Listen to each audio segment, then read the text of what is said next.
E aí galera, bem-vindos, aperta o cinto que vai começar mais um Carona Psi. Hoje a gente vai falar sobre a banalização e a romantização de transtornos psicológicos, psiquiátricos. É um tema interessante e importante porque ele envolve um certo perigo com a vida de outras pessoas. A gente tem passado por um processo de mudanças e a gente sempre acredita que essas mudanças deveriam vir para melhor, né? Com mais consciência, conscientização com relação aos transtornos mentais, às doenças e tudo mais.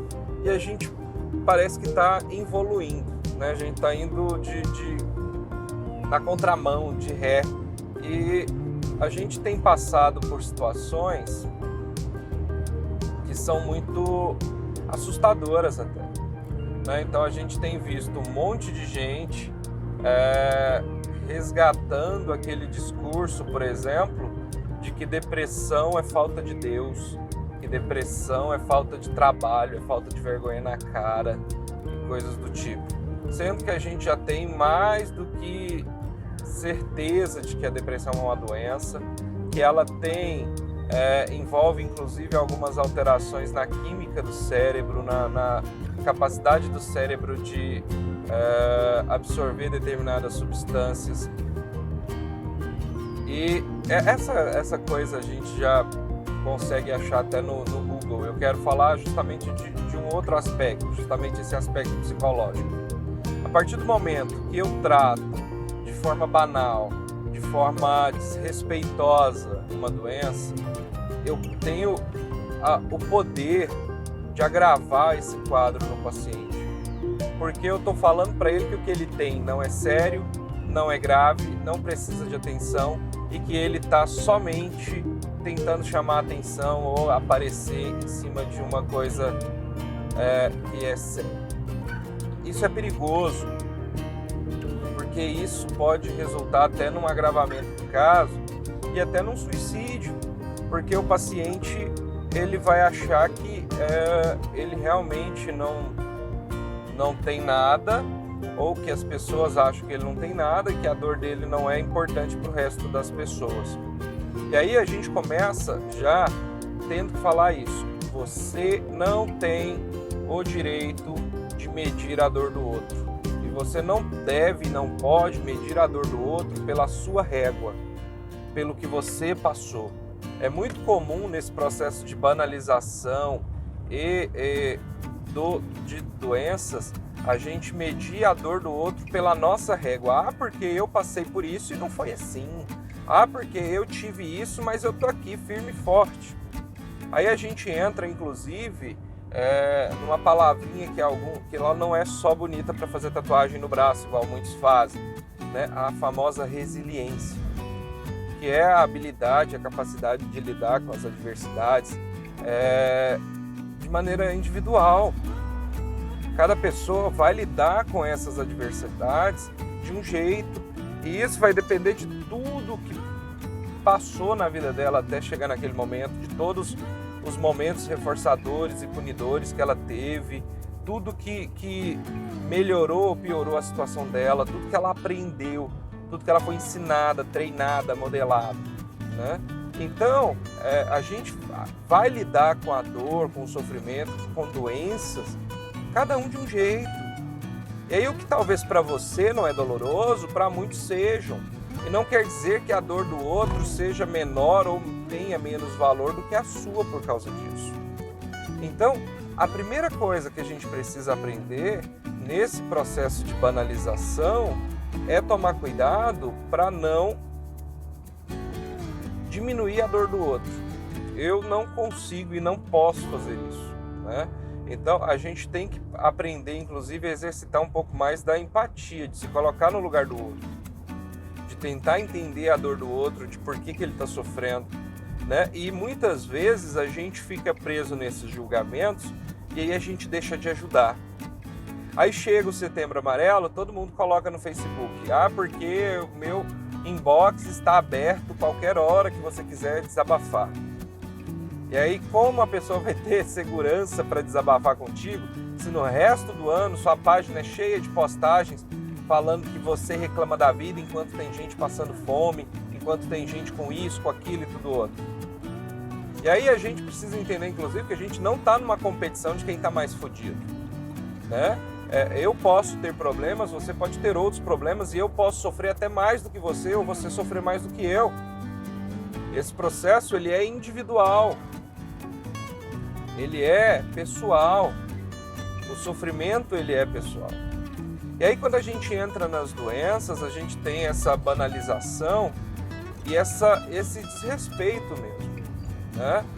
O principal caso que a gente vê hoje, que a gente tem revisto, é esse processo com a depressão, que é uma doença crônica, uma doença grave, que precisa do tratamento correto, do acompanhamento com psicólogos, com psiquiatras, com assistentes sociais, educador físico, nutricionista. A gente precisa de uma equipe multidisciplinar lidando com esse paciente, né? Então, eu vejo o pessoal divulgando panfleto aí de coach querendo curar a depressão com 10 encontros. Isso é absurdo. E não é só... E aí a gente precisa, inclusive, dar o devido mérito, não é só alguns coaches charlatões que têm feito isso. A gente tem até alguns mercenários, visto até alguns mercenários da fé fazendo isso também. E aí, se eu não trato a dor do outro com o devido respeito, como é que eu vou conseguir ajudá-lo a sair dessa situação? Não tem jeito, não tem como, porque eu já banalizei o que ele sente. Eu já falei para ele que eu não ligo para o que ele sente. Eu já deixei claro para ele que a dor dele não é importante, que a dor dele não é de verdade. Porque sofre de verdade quem está nessa e nessa condição. Novamente, não é uma competição, tá? Todo mundo pode ter problema. Ninguém é obrigado a ter o pior problema do mundo para aí sim poder sofrer, tá? E aí a gente precisa tomar cuidado com isso, pessoal, porque eu caio nesse lugar comum de tentar fazer a pessoa entender que ela precisa só se esforçar e mudar seu mindset, por exemplo, que ela sai da depressão. E não é assim. Em muitos casos depressivos, a gente precisa, inclusive, de medicamentos. E quem vai prescrever esses medicamentos? O psicólogo? Não, claro que não. Quem vai prescrever medicamento para depressão é o psiquiatra. É ele que vai fazer essa parte. E a gente vai trabalhar junto com ele? Sim. Porque a gente vai, no dia a dia, perceber o ajuste do paciente com relação à medicação, se ele está bem ou não, se está fazendo o efeito esperado pelo médico ou não. Porque às vezes o médico vai rever o paciente daqui 3 meses.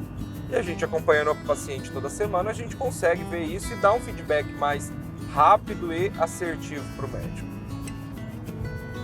Junto com esse processo de banalização, a gente tem um processo de romantização também, de achar bonito ter transtornos, né? E tratar como se fossem coisas legais, e não é. E sabe por que não é? Porque quem tem de verdade sabe que não é. Quem tem de verdade entende o sofrimento que ele passa todos os dias, e sofre ainda mais quando vê alguém falando: eu estou com depressão e saí da depressão mudando minha alimentação. Aí você vai olhar, a pessoa nunca teve depressão, né? E todos nós temos momentos tristes ao longo da nossa vida. Não quer dizer que a gente vai estar depressivo por isso, né? A tristeza, ela é um dos sintomas da depressão, mas ela não é a única coisa relacionada à depressão. E aí, se eu brinco com isso, eu posso inclusive falar para o outro: mas você não sai da depressão porque você não quer, você gosta dessa situação, né? Então eu tenho que tomar cuidado com isso também. E tomar cuidado com a banalização de outros transtornos que para as pessoas que os possuem é muito sério e que a gente trata como se fosse brincadeira, né? Eu tenho toque. E aí você vai olhar, a pessoa apenas gosta de uma coisa um pouquinho organizada, né? O transtorno obsessivo compulsivo, que é um transtorno de ansiedade, é um transtorno que gera sofrimento, porque ele envolve, inclusive, alteração na rotina da pessoa, com gestos e atos repetitivos, que enquanto ela não cumpre aquele ritual, ela não consegue ter um pouco de paz. E aí o cérebro vai criando novos rituais e vai fazendo ela ficar presa nesses rituais, e ela fica num processo de ansiedade constante.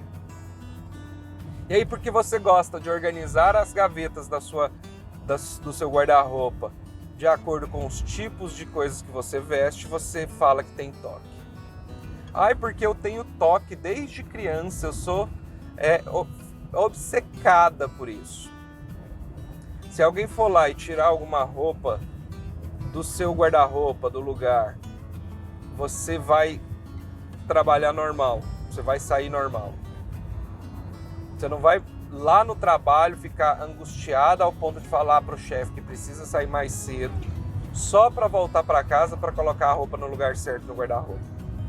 Então a gente precisa parar com isso também, de banalizar, de romantizar transtornos como se fossem coisas legais para a gente ter, né? A ansiedade, que é um transtorno pesado e grave, dependendo da pessoa, ela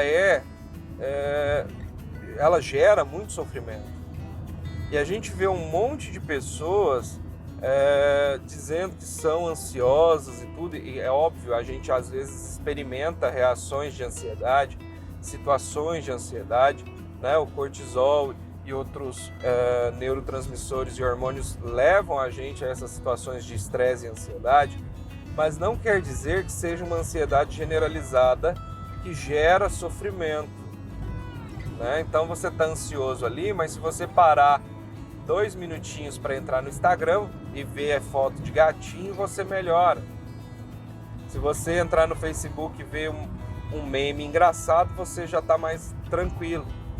E uma pessoa que tem um transtorno de ansiedade de verdade, ela não vai relaxar só com isso. Ela vai precisar, inclusive, de compreensão, porque as outras pessoas vão virar para ela e falar assim: mas larga de frescura. Todo mundo tá ali tranquilo, normal, curtindo, você tá aí com essa palhaçada, né? Então a gente precisa tomar cuidado com essas coisas, porque muitas vezes eu diminuo o sofrimento do outro, ou eu invalido o sofrimento do outro, como se o sofrimento dele não fosse válido, entende? Então a gente precisa parar de achar que é legal e é bonito a gente falar isso. Eu vejo hoje o pessoal usando esquizofrenia até como um termo pejorativo, até ofensivo e até como piada. Ô garoto, deixa de ser esquizofrênico. Ai fulano, não faz isso, deixa de ser esquizofrênico. Nossa, hoje eu tô todo esquizofrênico. Parem com isso. É um transtorno grave que gera sofrimento e angústia em quem tem. A pessoa que é esquizofrênica, ela sofre bastante com isso, ela já tem um estigma social em cima disso, tem preconceito em cima disso. E aí ela vê uma pessoa saudável fazendo piada com algo que para ela é muito sério, é muito doloroso. Então a gente precisa aprender, e o objetivo do vídeo era mais isso, a ter empatia, a respeitar a dor do outro, se colocar no lugar do outro e entender que, será que se eu estivesse no lugar do outro, essa minha fala seria ofensiva? Essa minha postura seria ofensiva? Eu ficaria chateado com isso? Eu ficaria magoado com isso? Se a resposta é sim, não faça mais. Respeite a dor do outro, respeite o espaço do outro e ajude o outro de verdade. Se você quer ajudar alguém de verdade, para de fazer piada e brincadeira com doenças psicológicas e psiquiátricas. Para de banalizar a dor do outro, falar que tem gente pior que ele devia era agradecer a Deus pelo que ele tem, porque você não sabe o que ele já passou até agora para aquilo estar gerando sofrimento na vida dele. E a gente precisa ter esse cuidado, tá certo? Obrigado pela companhia de vocês. Se inscreve no canal, clica no sininho para receber notificação quando tiver vídeo novo. Segue a gente nas redes sociais, @FerreiraRBruno, tudo junto, é óbvio. E a gente se vê semana que vem.